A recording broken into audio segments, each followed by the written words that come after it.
Boa tarde, gente. Muito bem-vindas, bem-vindos. Eu sou Edi Cardoso. Estou muito feliz da gente estar aqui hoje. Essa ação que vai acontecer aqui, essa roda de conversa, ela é parte de um projeto que se chama Baile das Rosas Negras. É um projeto que foi contemplado na quinta edição do Edital de Culturas Negras para a cidade de São Paulo. E ele tem como objetivo a criação de um espetáculo cênico musical. Então esse projeto ele nasce inspirado no legado das Rosas Negras, que era o Departamento Feminino da Frente Negra Brasileira, que foi o nosso partido negro, né? O primeiro partido que a gente teve político negro na década de 30. E dentro dessa instituição tinha um departamento feminino que era responsável por fazer atividades culturais, sarau, e dentro desses espaços também os bailes. E nesses bailes, além de ser um espaço de descontração, e também era um espaço também de emancipação política, trazia muitas questões a respeito das mulheres negras, né? Então, a partir do legado delas e de outras rosas negras também, entendendo a importância das mulheres dentro desse movimento, né, de gerir, de gestar, de sustentar com os seus saberes e também com a força dos seus trabalhos, esse projeto ele surge. E aí, essa roda de conversa de hoje, que é Matripotência e as Mulheres do Rosário, aqui na Penha, é pra gente também fazer esse paralelo com o que a gente vivencia aqui, né, a partir das histórias das mulheres daqui, que acabam se relacionando também com as histórias que a gente quer tocar no projeto. Essa roda de conversa, né, é uma partilha de saberes, de experiências, sobre a profundidade e a riqueza histórica de tradição e fé da vivência das mulheres ligadas à Irmandade aqui do Rosário. As igrejas do Rosário dos Homens Pretos são construídas por e para a comunidade negra, desde o período colonial, e foi e é um espaço de resistência, de identidade, de organização social. E dentro desse contexto, as mulheres sempre desempenharam um papel fundamental como guardiãs de práticas religiosas, organizadoras de eventos de caridade, ações solidárias, rede de suporte e apoio à comunidade. E aí, para essa atividade, recebo duas convidadas muito especiais. Patrícia Freire, que é historiadora, nascida e criada na Zona Leste, produtora cultural, atuante no movimento cultural da Penha, na comunidade do Rosário dos Homens Pretos também. Suas ações e suas pesquisas fortalecem o patrimônio e a história dos territórios periféricos da cidade. E Cláudia Adão, que é assistente social, doula, mestra pelo Programa de Pós-Graduação em Mudança Social da EASH-USP, doutora em Ciências pela FAU-USP, pós-doutoranda pela PUC São Paulo, pesquisa racismo urbano, estratégia de resistência e os saberes de mulheres negras em territórios periféricos. É autora do livro Territórios de Morte, é rainha emérita da comunidade do Rosário da Penha, Templo Negro, com 222 anos de história. E outra coisa que eu preciso dizer é que essa ação acontecer dentro da programação da festa, da 23ª festa, né, do Rosário, é muito especial também, porque eu sou residente aqui da Penha e esse projeto ele está acontecendo aqui na Penha, ele nasce aqui e ele está sendo realizado aqui também. Então é muito especial para esse projeto a gente conseguir também fazer parte da programação.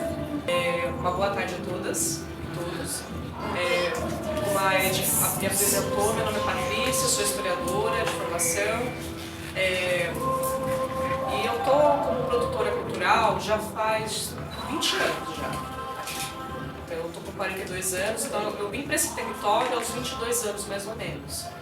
De lá para cá, desde que eu me formei em História, aqui na Zona Leste mesmo, no Sul, eu vim para cá atuar aqui principalmente, né? Vem um trabalho, uma ação que vem acontecendo aqui muito ligada à Igreja Nossa Senhora do Rosário e também ao Movimento Tropeia, que é a entidade que eu faço parte até hoje, né? Mas eu queria falar um pouco antes, pensando na temática, né, que a Edi nos provocou, na matripotência. Eu fiquei refletindo um pouco o que poderia trazer para poder refletir isso com vocês, principalmente, né? A gente está uma maioria de mulheres aqui, então a lógica temática tem a ver com a questão da mulher, principalmente a potência da mulher nesses territórios, nessas ações. Mas eu vou ser bem sincera com vocês, quando eu vim para cá eu não tinha essa visão, não tinha não era essa discussão, apesar de ser, eu me vejo uma mulher feminista, sou uma mulher feminista, luto pelos direitos igualitários entre gêneros e também a diversidade, né, sexual, coletiva das pessoas, mas essa noção não tinha isso quando jovem. Então, quando eu vim pra cá, não vinha assim, vou exercer meu exercício de mulher potente no território. Você não faz isso consciente, a gente vai fazendo. Então, com isso, eu vou contar um pouquinho da minha história da minha família. Eu acho que ajuda a gente a refletir um pouquinho. Minha família era de Pernambuco, tanto meu pai quanto minha mãe são pernambucanos. Eles vieram para cá, para São Paulo, nos anos 70, mais ou menos. Alguns vêm em 60, 70.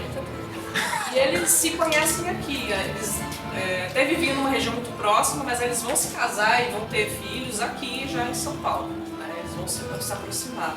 E vão ter 5 filhos. Eu sou a segunda dessa família, sou a segunda mais velha. Então, são 3 mulheres que nascem primeiro, depois em seguida vem 2 homens. Aí, mais depois um pouco, quando a gente a família já estava já há algum tempo, já estávamos mais velhos, assim, mais velhinhos, as crianças e tal, minha mãe resolve montar uma oficina de costura. Minha mãe vai formar essa oficina de costura em casa, e aí ela convoca as filhas para estar junto, porque até então não se contratava, nem passava pela cabeça dela ainda contratar pessoas para trabalhar com ela. Ela prestava serviço para outras empresas, mas ela fazia em casa sozinha, até que a gente foi aprendendo, ela falou, você tem jeito, tal. E aí a gente foi trabalhando ali junto. Aí você vai aprendendo a dar conta de várias coisas, demandas profissionais, inclusive. Então não é só um passatempo ou aprender um ofício novo, aprender a fazer um bordado. Não, você está dando conta de trabalho, dando conta de prazo. Então, a minha adolescência, o processo todo foi dando conta disso. E olha só quanto essas coisas vão chegando na minha vida adulta já. Então, você vai lidando com essas reações. Sempre gostei muito de ler, gostei de escrever, desenhar. É meio assim como a Tereza aqui, né? Lidando com as coisas, criando, como qualquer criança, né? Isso foi o que me ajudou. A escola, eu peguei um finalzinho de escola pública, ainda é muito influenciado da época da Luiz Erundina, né, da Prefeitura de São Paulo, era escola pública, mas assim, era muitos professores maravilhosos, muito. Então, que já abriu o livro, que já veio para contação de história, coisa que na minha casa originalmente não tinha. Minha mãe não tinha o processo ainda de contar, o hábito de contar histórias. Meu pai contava lenda, contava piada, era esse campo, mas também era interessante. Mas esse campo da literatura não tinha isso em casa. Assim como também essas questões de raça e gênero não chegavam ainda. Depois minha família vai para o Jardim Guatemi, que é mais centro-leste, mais extremo-leste. E ali a gente, com a oficina de costura e mantendo todo o trabalho, a gente consegue ir acessando a universidade pública. Foi quando eu vim fazer história, meus irmãos também foram fazer seus cursos técnicos, seus trabalhos, e a gente foi conseguindo ter um pouco de autonomia, passar por uma formação e ganhar autonomia também econômica, um pouquinho econômica, né? E sair da oficina, porque o foco, impossível a gente vê as comunidades bolivianas que trabalham até hoje com isso, e eu ficava muito... Às vezes, na curiosidade, eu perguntava para uma mulher boliviana ou um homem boliviano que até hoje trabalha com costura, eu perguntava quanto eles te cobram para pregar uma gola. Aí ela fala o valor e é o mesmo valor que quando eu trabalhava. É o mesmo valor. Proporcionalmente, né, pensando em centavos, proporcionalmente é a mesma coisa. É impossível alguém manter-se trabalhando nisso, fazer carreira. Eu sei que você realmente vai estudar, vai fazer sua marca, vai entrando no mercado de uma outra maneira. Então, essa é um pouco da carga que a gente vai trazendo. Aí eu chego me formo, né? Encurtando bastante a história, me formo e venho para esse território. Muita convite na época de pessoas que estavam no movimento Pro Penha já. E aí, eu ali, única mulher, né, era um grupo bastante masculino, tinha vários homens, a maioria homens, só tinha uma mulher, que era a Denise, mas era muito pouco que ela ficava. E aí você lidar com isso também. Você acabou de se formar, você não tem repertório na área, você não sabe nada de política pública, nada da cultura. E aí você vai, poxa, eu ficava muito calada nas reuniões, muito calada. Então eu ficava mais ouvindo, observando, Depois eu ficava lá, ia procurava ver. E aí eu fui aos poucos me formando como uma pessoa que percebeu, numa dessas conversas, que isso me ajudou a dar um start, porque nas reuniões ninguém muito falava disso. Falava de política, a roda de homens, né? A política, a questão também dos projetos, mas já na sua execução. Então, eu percebia que havia um campo que quase não se falava e que ele era interessante, eu me interessei nele, aí eu me aprofundei. Falei, produção pode ser interessante, fazer projetos, aí eu comecei a explorar um pouco mais isso. E aí abriu portas. Porque aí você, ao saber fazer projeto e organizar recursos, você organiza recursos e organiza as ações. Aí eu fui trazendo um pouco essa experiência e esse entendimento, essa curiosidade. Falei, bom, vou me aprofundar aqui. Nessa daí a gente foi alcançando alguns projetos, né? Quem trabalha com cultura, todo mundo trabalha com cultura aqui, como é que é? Não. Quem trabalha com cultura é isso, é projeto atrás de projeto, é edital, é prestação de contas, é gestar mesmo. Você para um projeto, é um processo muito nesse campo. Você para um projeto, uma ideia, você cuida dele ali, o seu desenvolvimento, você vai dar de comer, você vai entender tudo como é que é, as exigências, as necessidades, precisa rever as relações, precisa estruturá-lo, depois prestar contas e vai que vai. E aí uma hora termina e ele vai para o mundo, né? Ou ele vai para outro caminho, ou ele realmente vai findar ali no processo. E essa experiência de fazer projetos, de estar nesse lugar, me deu bastante poder também. Porque também me vi como uma mulher muito controladora também, né? Eu gosto desse lugar, de dar poder para a mulher. Mas é uma faca de dois gumes, porque ao mesmo tempo que dá muito poder, também dá muitas responsabilidades, que às vezes é maçante. A gente às vezes não tem estrutura emocional para segurar. Nesse inteirinho, nesse processo todo, tanto com o Movimento Trollpenha quanto com a comunidade do Rosário, a gente foi aprendendo a como inserir os projetos, entender as dinâmicas locais. No caso da comunidade do Rosário, era um outro processo, porque você está lidando com pessoas, com uma comunidade que tem as suas questões, suas histórias, como eu falei da minha história, né, como uma mulher filha de pernambucanos, que vai acessando esse lugar da história, vai entendendo esse processo de fazer projetos, e aí vai lidar com uma diversidade de pessoas que tem outras gerações. A nossa comunidade hoje ela é composta meio a meio homens e mulheres, né? Ela tem mais ou menos umas 40 pessoas, esse núcleo duro de dia, e mulheres com a maioria mais de 50 anos, né? Mais velha, uma geração mais velha, mas está vindo de gente muito nova também, através de outros projetos, no caso do Dona Micaela, do Coral, do Jaquerê agora, com as oficinas. E essas pessoas que estão chegando, muitas mulheres jovens, também estão chegando nessa comunidade.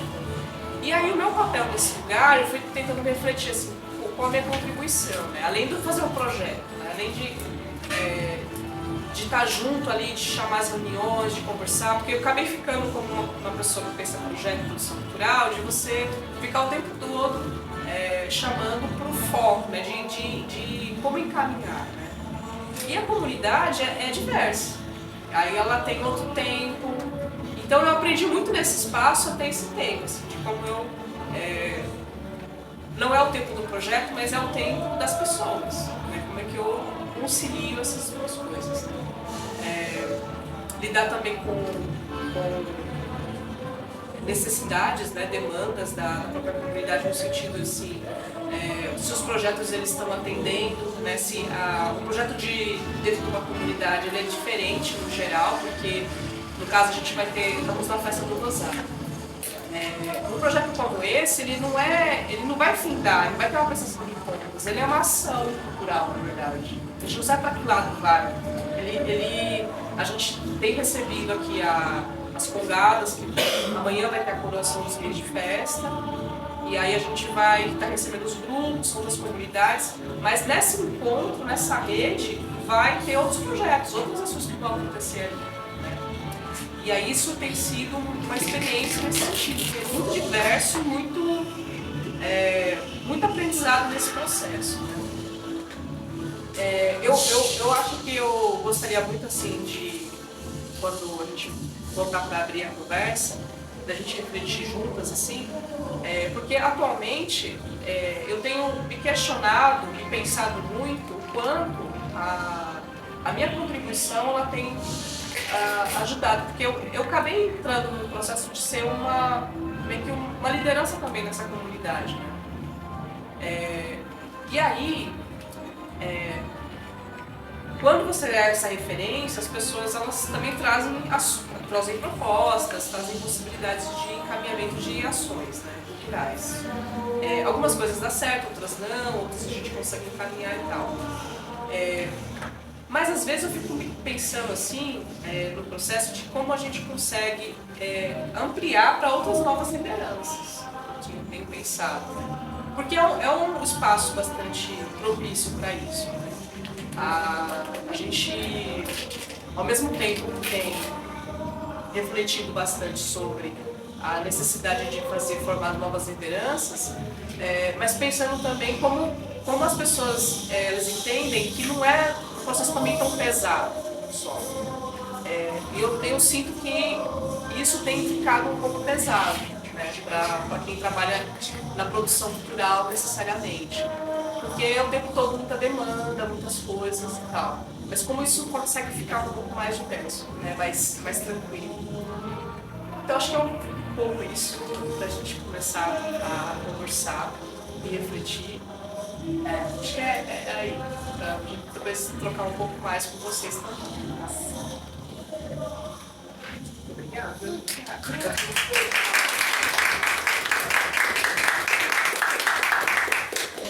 Foi muito bom ter começado o encontro assim, escutando a Patrícia, porque a gente se conhece há muito tempo, né? E nesse contexto de correria, de trabalho, de produção, eu acho que eu nunca tinha escutado a sua história, da sua infância, de como você chegou para a comunidade do Rosário, né?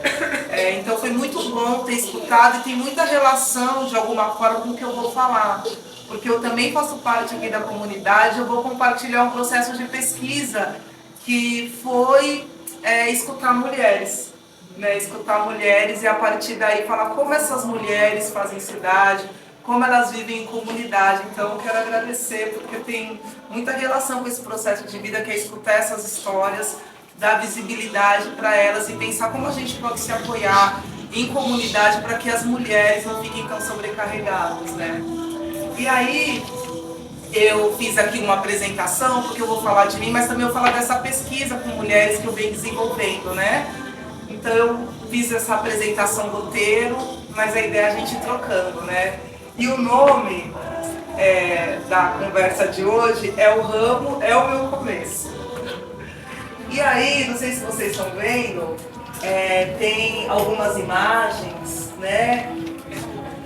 Tem eu aqui, a Edileu no meu currículo, né? Que eu sou doula, então eu estou aqui com a primeira mulher que eu acompanhei durante o parto, que é a Thalita. Estou ali no meio, dando uma entrevista da minha pesquisa antiga sobre os territórios de morte. E ali sentada com a minha mãe, trançando os meus cabelos e com a Tereza ali no colo, ela tinha 6 meses. Essa foi a última vez que minha mãe trançou meu cabelo, porque eu fui colocar drags, ela que fez as divisões para eu fazer os drags. Então, eu quero começar contando um pouco desse meu começo, né?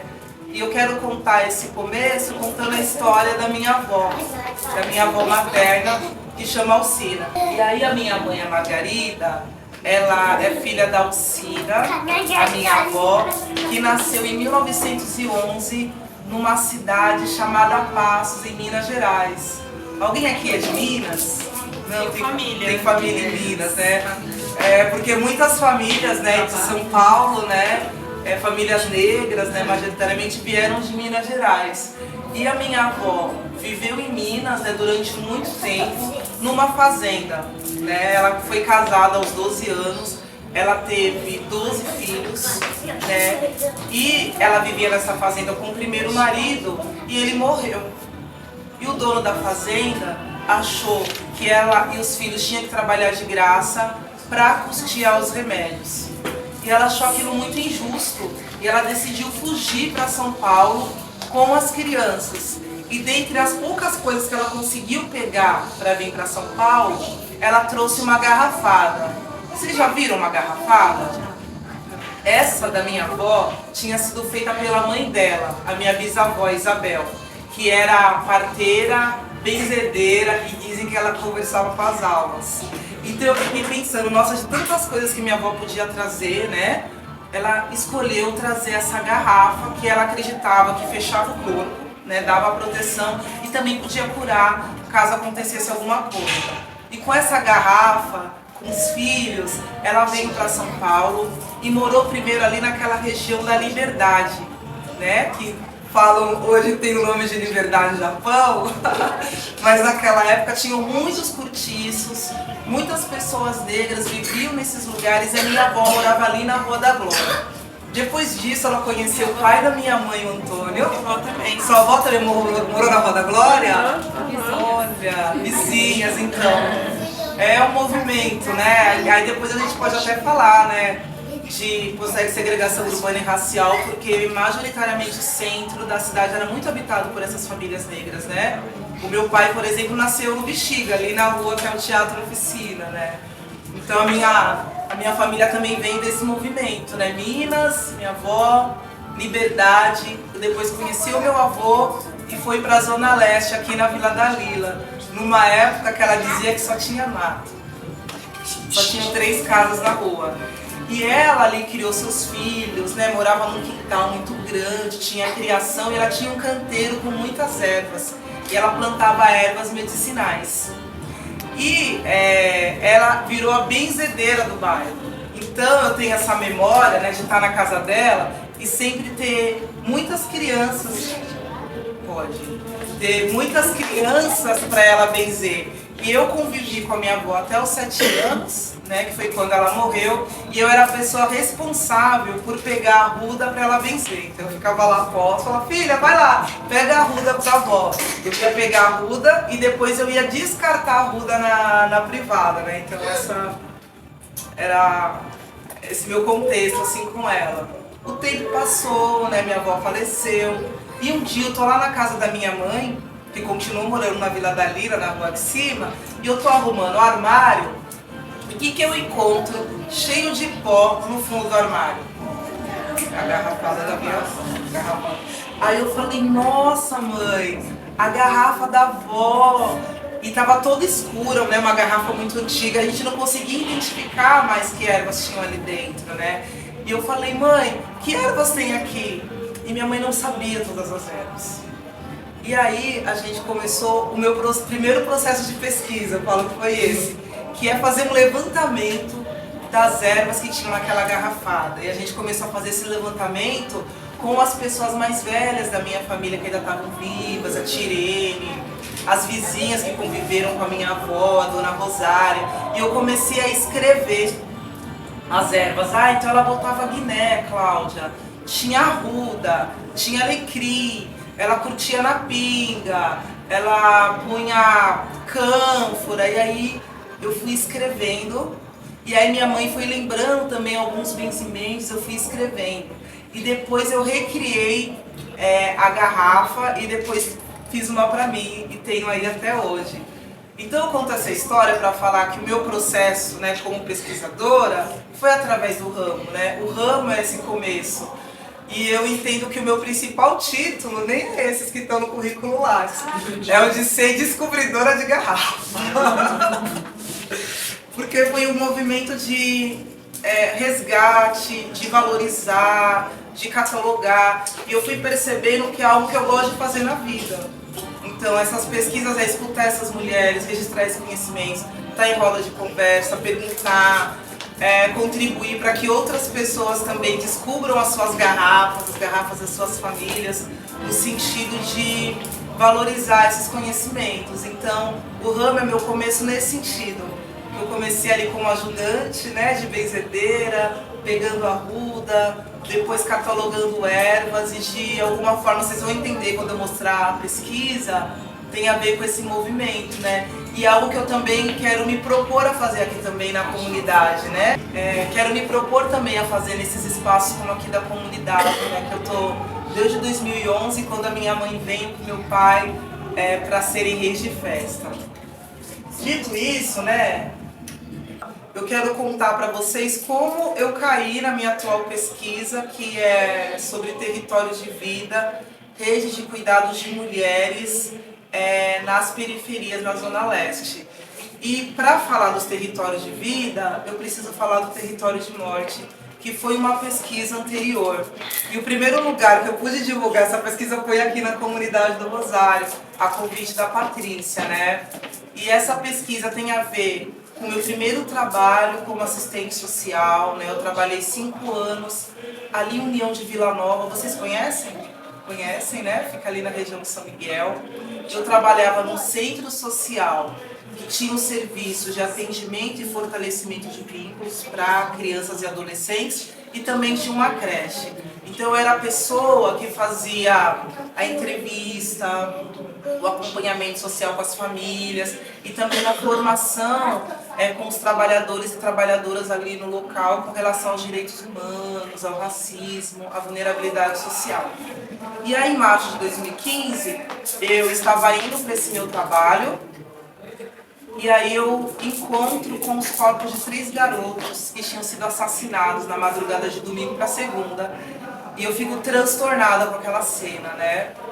E aí eu lembro de ter entrado, assim, muito indignada pro trabalho e também pensando o que eu podia fazer, além de estar muito indignada, né? Muito brava. Eu tinha acabado de ser aprovada ali no mestrado, eu fiz NEASH USP. O Denis de Oliveira foi meu orientador, e o tema da minha pesquisa era sobre os movimentos de moradia ali do território. E aí eu falei pro Denis que eu queria mudar de tema, eu queria entender, porque em algumas regiões da cidade a gente encontra com corpos de jovens, majoritariamente negros, em outras regiões isso não acontece. Eu tinha trabalhado 5 anos ali em Higienópolis, no Senac, e eu nunca vi uma cena daquela. E aí, o meu argumento é que existe uma articulação na cidade de São Paulo entre raça, homicídio e vulnerabilidade social. Então, as regiões periféricas é onde tem a concentração, né, de pessoas negras, de pobreza e também de violência. Mas isso não acontece ao acaso, isso tem uma origem. E aí o ponto da pesquisa é que a origem estão nas políticas racistas que foram feitas contra a população negra no pré e no pós-abolição. Aí eu falo da lei de terras, da política imigrantista e também do processo de segregação urbana e racial na cidade de São Paulo, que, como a gente pincelou aqui, expulsou as populações negras dos territórios centrais para as periferias. Então eu falo nesse trabalho que foram feitas políticas de Estado, que foi um processo intencional. Não é natural que a gente tenha essas concentrações nas periferias, né? Isso foi construído historicamente, que faz com que muitos desses territórios sejam territórios também de morte. E aí terminei, né, 2 anos, né? Foi um processo muito pesado de pesquisa, mas que eu também fiz muitos movimentos como esse. Então, eu ia em escola, pode tirar, amor. Eu ia em escola, em organização social, em coletivo, compartilhar esses resultados. E uma vez, um pessoal de um coletivo chamado Varre Vila, que é um coletivo que existe lá em União de Vila Nova, e eles eram responsáveis, tinham um projeto de varrição de rua. E eles iam fazer 5 anos de existência.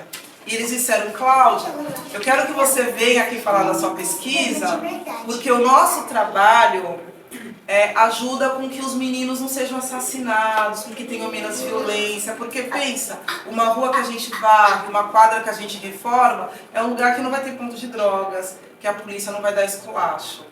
E aí aquilo me acendeu uma luzinha, assim, eu falei, nossa gente, o Varre Vila é no mesmo bairro, né, na mesma região que esses meninos foram assassinados, a União de Vila Nova, que na época tinha o menor índice de desenvolvimento humano da cidade de São Paulo.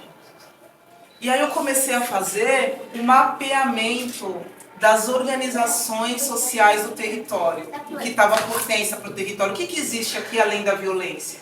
E aí eu fui descobrindo diversas organizações, dentre elas Mulheres do GAL, que é um grupo de agricultura urbana, que estavam ali no território. E fui sacando que a maior parte dessas organizações eram lideradas por mulheres negras.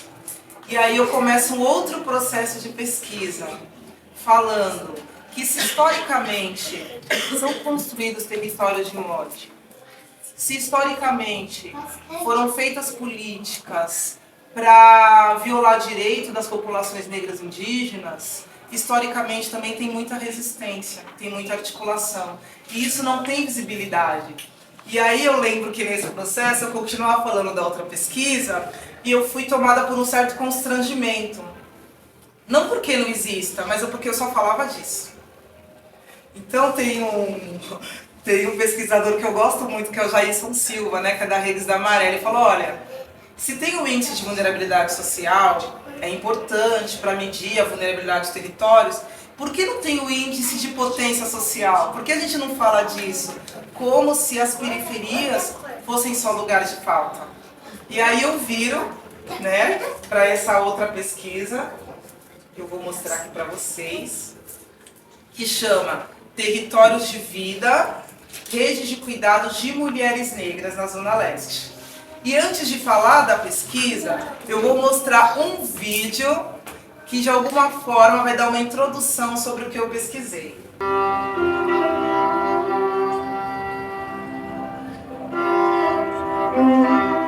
muito alto?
Bem-vinda, Marlene. Antes de falar da pesquisa, eu fiquei curiosa para saber o que vocês acharam do vídeo. Se algum ponto chamou a atenção. O que mobilizou assistir esse vídeo dança da Pepalatos, Núcleo Pepalatos? É muito forte, né? Pelo menos pra mim é muito tocante, assim, né? Não sei muito colocar em palavras, Cláudia, mas tem algo tão bonito, assim, de uma transformação, aqui parece. Com isso, de um encontro com a tradição, né? Que traz as ervas, a terra, parece esse retorno, assim, né? É bem visceral, né? Se pensa em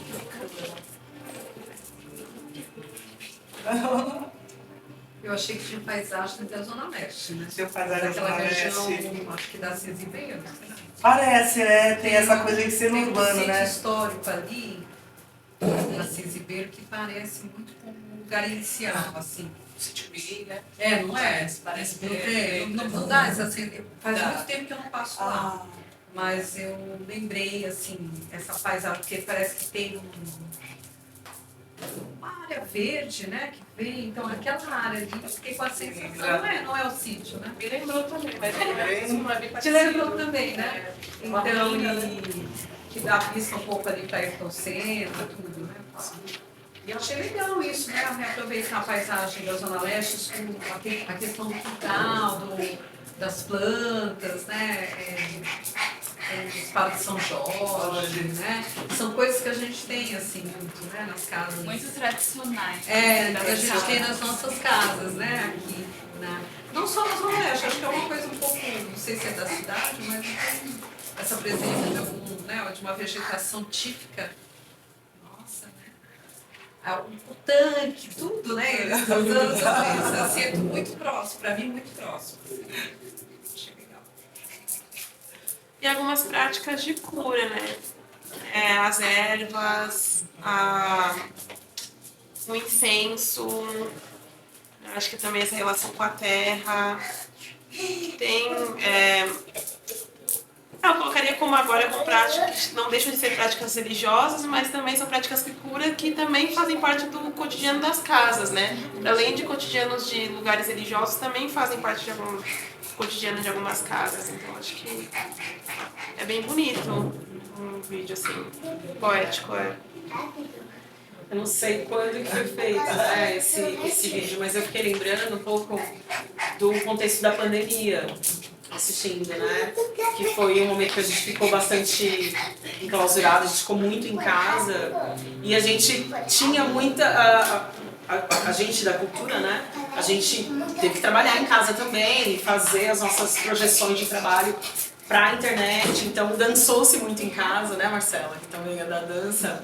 Me lembrou um pouco esse momento que era também como a gente não sucumbir dentro de um contexto que era de morte, e aí vendo, né, esses corpos que estavam dançando nas suas casas e também trazendo esses saberes que são ancestrais de cuidado, né, que é a água, que é o incenso, que é a terra, né, esse espalhar que é da sua casa, que aí eu penso a casa como esse lugar também mais expandido, não só da arquitetura, mas pensar a casa enquanto corpo, a casa enquanto lugar das nossas memórias e das nossas histórias, que sai daqui, mas que expande, né, que vai para o mundo. Então, era a água que escorria aqui, mas que também estava, né, junto com essa fumaça do incenso, junto com essas outras coisas que vão indo para alcançar outros espaços. Então, olhando para esse vídeo dança, me veio um pouco dessa sensação, que é esse espaço caseiro em que a gente vai também trocando e produzindo esses saberes de cura e de cuidado, mas que eles podem se expandir também para outros cantos da cidade. E que aí eu não consigo, olhando, localizar, assim, onde está, né? Que lugar é esse? Mas que para mim pode ser qualquer lugar, principalmente onde os nossos corpos pretos estejam. Porque, né, o vídeo ele traz essa potência, que é da gente também pro mundo, assim. Eu peguei o final, mas se falando em resistência, numa resistência assim de vida, de história, de ancestralidade, essa parte do cuidado que as nossas mães, avós, ancestrais sempre tiveram, e a base que a gente vê na natureza, nas plantas, a gente sempre procurou manter. Independente de repente, mudança de casa, de território, a gente sempre procurou manter isso. Aí eu falo por mim, até para a gente estar trazendo e preservando para os nossos. Eu falo os nossos, assim, a questão de família, porque é uma coisa que vai se perdendo, né? Então, pelo nosso tema, né? Até o padre, ele falou que, assim, por mais que tenha aí o crescimento imobiliário, todo mundo procura ter num cantinho do seu apartamento uma espada de São Jorge, umas ervas, procura trazer para dentro de casa. E a expressão, assim, mesmo pegando no final, a gente, para mim, é cura, porque, assim, trazendo mesmo a questão cultural, mas a questão cultural traz e preserva isso da resistência. Né? Porque a gente vê nos gestos, a gente vê no que traz, que vem de dentro para fora, mesmo às vezes não entendendo assim dança, mas a dança é isso, vem de dentro para fora. E aí a gente, juntando tudo isso, pelo pouco que eu peguei, deu para sentir, elas trouxeram o que eu não vi, então para mim deu para sentir essa questão da natureza, do que a gente precisa preservar. A gente resiste e reexiste a partir daí, né? Porque a gente precisa muito, a terra sem a água, sem a natureza, a gente não vive. E as nossas ancestras nos deixaram, eu quero deixar, e assim, o quintal ali que mostrou, né? Eu vi aqui por último, nos traz assim a memória, e parece que a gente chega ali naquele lugar e, nossa, porque assim, tudo belo, tudo lindo, tudo maravilhoso, mas é o pouco que a gente precisa. E isso quando a gente vê, a gente volta, eu pelo menos aqui senti, entendeu? Então a expressão, eu estou sendo curada, eu estou lembrando, vindo a partir da base do princípio, mas... entendeu? A gente se eleva, é um pouquinho de total cura e preservação de tudo que a gente precisa. E essas são as nossas ancestrais que preservam isso, as nossas matriarcas que preservam isso. Foi o que eu senti no pouquinho que eu vi. O que vocês trouxeram tem muitos pontos de contato com o que eu me propus a pesquisar, por isso que eu gosto de trazer esse vídeo, que é uma forma de ilustrar isso, né? Na pesquisa, eu digo assim, que as mulheres negras que atuam em coletivos nas periferias, elas mobilizam saberes ancestrais, formam redes de cuidado e isso produz cidade. E isso produz formas não só de resistência, mas de existência, e que são passadas de geração para geração. E aí durante a tese, a pesquisa, eu vou demonstrando isso. E aí eu me propus a entrevistar algumas mulheres negras como um recorte para demonstrar como isso acontece na Zona Leste, né, em alguns bairros. E aí eu fui entrevistar a Edi Cardoso, que está aqui, né, doula, atriz, fisioterapeuta. Fui entrevistar a Helena, né, que é agricultora urbana ali das mulheres do Gal. Eu fui conversar com a Dayana, que é assistente social e educadora, né, social ali do projeto Varre Vila. E eu tentei entrevistar a tia Tereza, né, que faleceu uma semana depois que ela tinha confirmado a entrevista comigo, né, a tia Tereza, que eu acho que a maioria das pessoas aqui conhecem, mãe de santo, benzedeira. E aí eu trouxe mulheres de diferentes lugares de saber, então tinha ali a saúde, a parte de educação, do benzimento, da agricultura urbana, para mostrar que em diferentes áreas tinha presença essas mulheres. E ao entrevistá-las, eu fui vendo diversos pontos de contato, dentre eles uma concepção de cuidado que não é limitada só ao individual. É um cuidado que se espraia para suas comunidades também. E conhecimentos que elas tinham acessado também pela universidade, por formações, mas também de um lugar que não era esse lugar só dessa formação formal.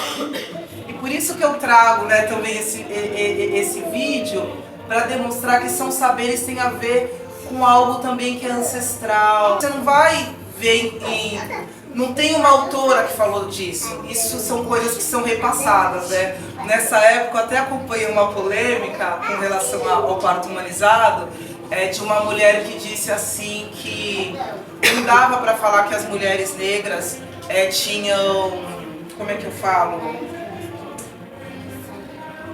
Eram as guardadoras desse conhecimento, porque elas não tinham livros que falavam isso. Aí, porque a discussão era, nossa, você fala dessas tecnologias, de banhos, mas isso as mulheres fazem há muito tempo, né? Nem tinha o nome de doula não, mas qual é o livro que tem isso? Então, meu bem, isso não está no livro. Está nos livros, né, corpos, memórias, né? Então, nessa pesquisa a gente foi falando que é um lugar que pode estar no livro, mas não está só no livro, que isso é repassado. E essas mulheres são como se fossem guardiãs. É o Enter? Foi, né? Guardião desses saberes. E aí, eu vou falando isso nessa questão, né? Em um processo de construção dos territórios de morte, que eu tratei antes, como as pessoas negras cuidavam da vida.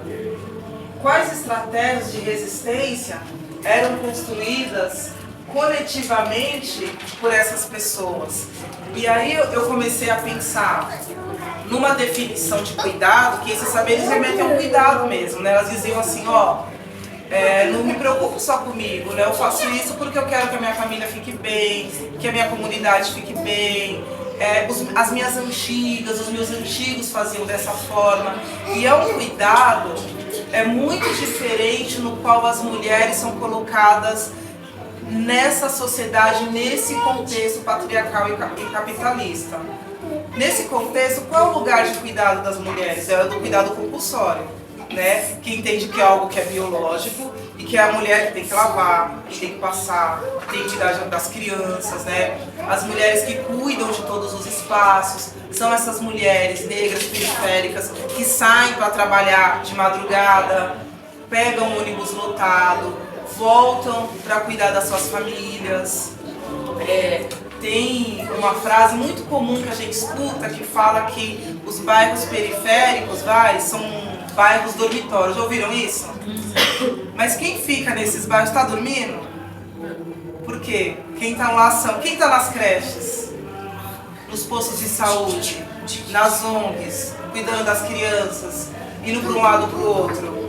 São as mulheres, majoritariamente, né? Então por que falam que é dormitório? Porque o que é colocado como valor nesse jeito de fazer cidade é esse trabalho fora da casa, esse trabalho que não requer o cuidado.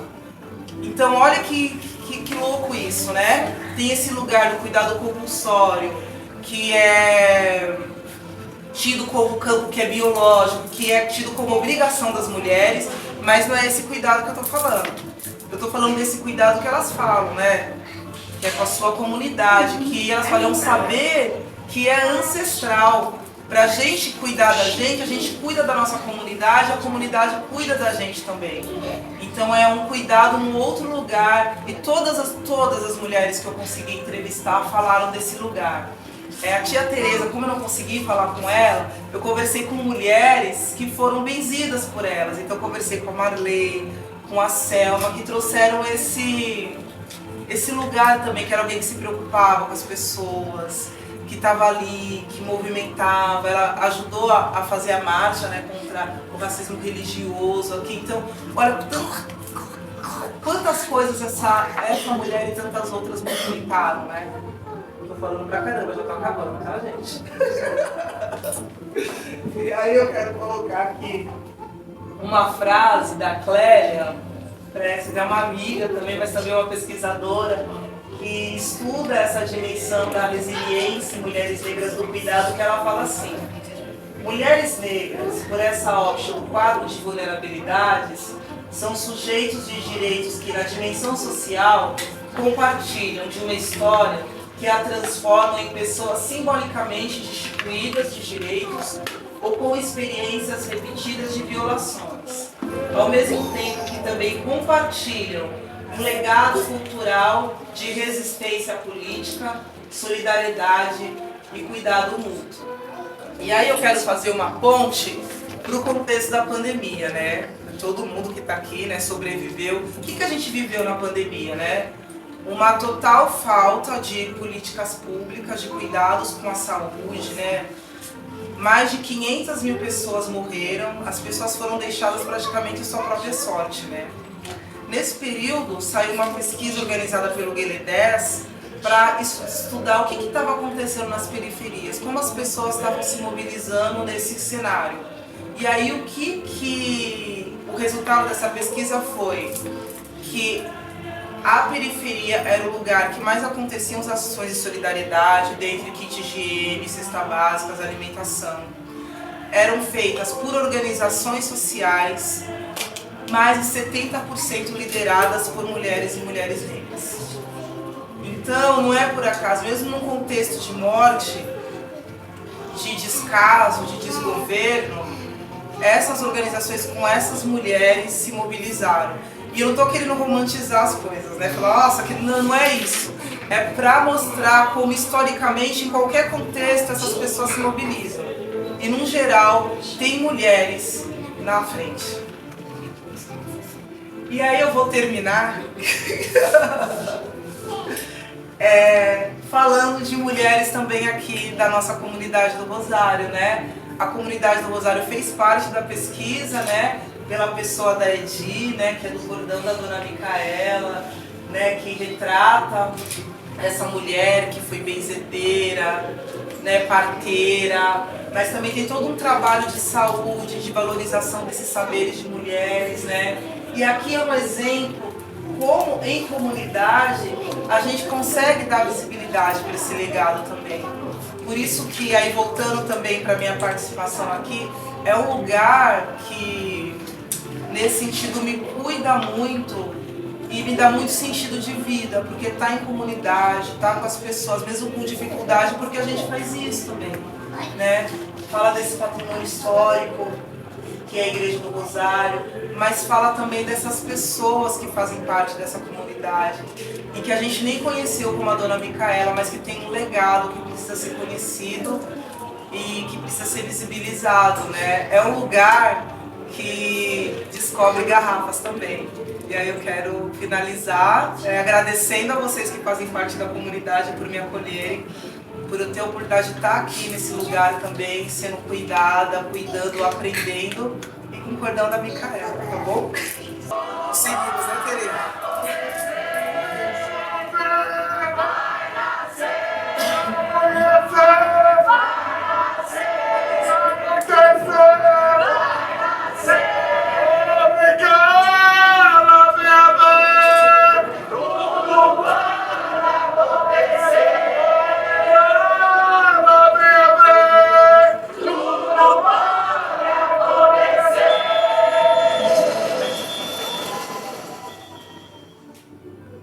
Abram alas que o nosso cordão vai passar. Enfim, chegou o carnaval e nós vamos desfilar com nossas rimas, nosso cordão, batuques e bonecões, marcando passo na grafia de caminhos que cruzam o mundo, hoje, compondo versos de sambas que haverão de descer muitas manhãs. Nós vamos desfilar, abrir clarões nas ruas, esquinas e vielas. Em cores, a festa se revela.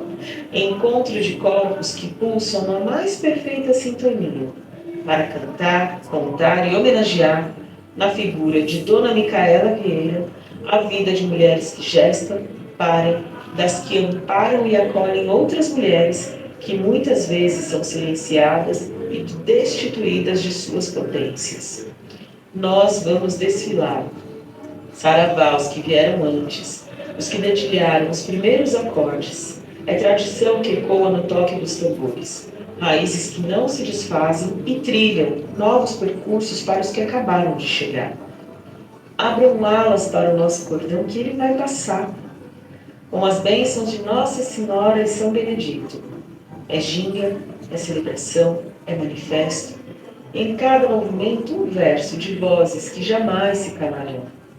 É o samba batido na palma da mão, sacudindo o asfalto, assentando os sonhos nas contas de um rosário, onde reluz a história do nosso povo. O movimento é preto. É batuque vivo, como o choro de quem nasceu agora. É um hino de alegria que aquece e revigora a fé e a força.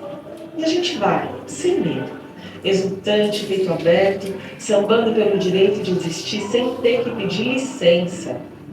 Nosso gesto é libertário, tecnologia ancestral, alimento para o corpo e para a alma. Aqui, ninguém passa fome.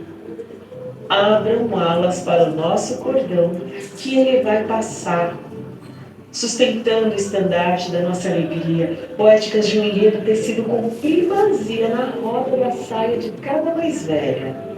Essa é uma exaltação, é a resistência que afirma a vida e planta sementes no amanhã. Nós vamos desfilar. De mãos dadas, a nossa comunidade, o nosso quilombo vai passar, para reverenciar, preservar e partilhar saberes que o tempo de outrora tentou silenciar, saudando a oralidade, que é poesia e ritual, de alto valor histórico e social, contra a marginalização, pela cultura popular, o nosso carnaval se mostra. Abram alas para o nosso cordão, que ele vai passar.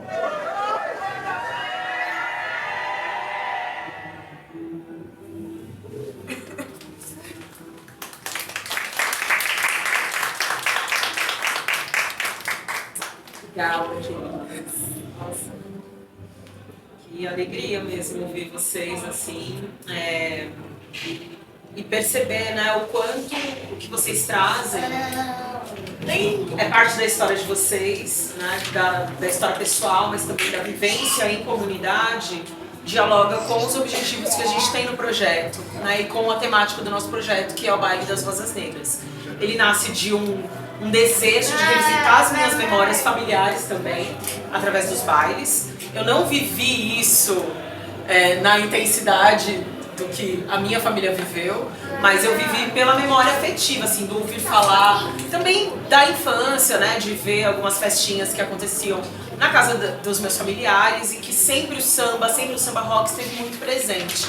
E eu queria falar a respeito disso, porque eu entendo o espaço da festa, do baile também, como esse espaço de produção de cuidado, que é o que as Rosas Negras faziam, que outras Rosas Negras, que outras mulheres também fazem no quintal, a Tia Cida dos Terreiros, né, aqui em São Mateus. Então a gente tem muitas mulheres que fazem isso a partir das suas vivências festivas. Então eu queria falar a respeito disso no projeto, porque também me incomodava muito abrir os livros, esses, né, que dizem que a gente não, que nós não estamos lá, mas abrir esses livros e ver o nome dessas mulheres suprimidos. Por exemplo, quando se fala da Frente Negra Brasileira, a gente não vê um nome. Quem eram as Rosas Negras? Quem eram essas mulheres na sua individualidade? Elas são sempre faladas no coletivo. Mas eu queria saber, assim como outras pessoas que eram componentes da Frente Negra, têm os seus nomes colocados ali. Então você sabe quem é. Né? A gente sabe quem que é o Aristides Barbosa, a gente sabe quem são outros, mas assim, as Rosas Negras, essas mulheres, os nomes delas não apareciam. E aí a gente foi ver um documentário também, né, que tá no festival no Inédit, que chama Alma Negra, do Quilombo ao Baile. É um documentário fantástico, assim, falando também, traçando esse panorama dos bailes, né, e a importância deles aqui em São Paulo e no Rio de Janeiro, mas são poucas as mulheres que aparecem, e isso me incomoda muito. As mulheres não estavam nesses espaços, né, ou como elas estavam, porque eu acho que tem também esse lugar do imaginário de que a mulher, ela tá só no bastidor, ela tá para produzir na cozinha, né, para produzir o baile de outra forma, mas é sempre um homem masculino que aparece, é o baile do fulano, é o baile do DJ tal, mas nunca o nome delas aparecia. E eu falei, cara, então aqui nesse projeto a gente vai dar nome e sobrenome, então essas mulheres, elas vão aparecer. Eu quero que é um projeto para a gente poder potencializar essas vozes, essas histórias, esses legados. Então escrever a nossa história a partir de nós, né? Com as nossas escritas, com as nossas vozes. E vocês duas trouxeram, né, esse lugar do cuidado muito forte. Aí você trouxe um lugar que me pega bastante, que é entender também até que ponto, quando a gente está falando de matrigestão, de matrigerir, também não é um acúmulo de demanda por conta de uma necessidade, e como que a gente consegue também equalizar isso para que a gente não adoeça mentalmente, emocionalmente. A gente tem história, tem narrativa aqui para construir, para escrever muitos livros, mas a gente está escrevendo aqui já capítulos muito importantes, né? Então, muito, muito, muito obrigada.